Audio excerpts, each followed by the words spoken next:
A good litmus test to know if your spiritual practice is working for you is if your consciousness is being raised. What I mean by this is it's not just how you feel about yourself, but it's about how you perceive existence. If you're able to look at ordinary existence and see the extraordinariness of it, being able to look at the mundane and see the mystical. By mystical, I mean seeing the mystery of it, being aware of the absolute beauty and intelligence of life to where it fills you with awe and gratitude. It just brings you to tears when you look at a tree, when you look at a dog turd, when you look at existence itself. You just can't help but be filled with just pure bliss. And how do you get to this? How do you get to this to where you just get high off of consciousness itself, just getting high off of life, being able to see the beauty around you? Here are some of the tips that have helped me out. And one is starting a meditation habit, actually doing a meditation habit consistently. And try to meditate for maybe 20 minutes a day to start, and then you can increase that up as you go along. Another thing is journaling, contemplating, reflecting on your day, reflecting on your life. Because it's important that you use your mind to reflect on life.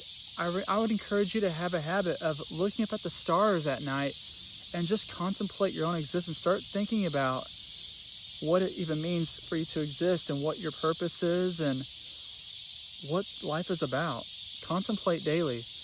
Another tip is to be artistic.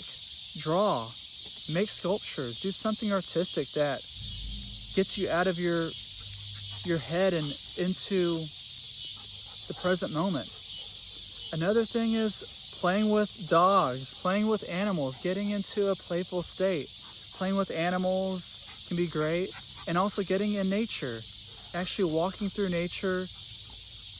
And it can even be running through nature. You can even be working out is another thing. That gets the endorphins going. That can definitely raise your consciousness. Psychedelics, plant medicine, that can be another way too. And I think that for the most part, those are what I find that raise my consciousness the most. Of course, watching spiritual videos can help do that for you. Music can do that for you. But I think some of these methods are going to work better for some people than others.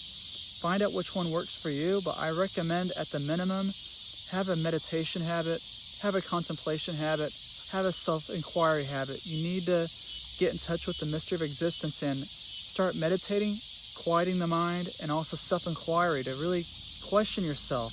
What am I? Who am I? What do I really want out of life? What is consciousness? Really sit with those questions deeply and just meditate on them, and eventually you get to the point, like I've done many times, where you just cry to tears of happiness, of existence. That's how blissful you can get without any substance, without any drugs. The thing is, don't attach yourself to those states because they come and go. The thing is, just keep your mind open to the awareness of life. And you'll find that the blissful states come with less blissful states, but that's all part of the show of life. If everything was all one emotion, it would be boring. So appreciate the full range of consciousness. Be open to whatever that might be and keep going after it.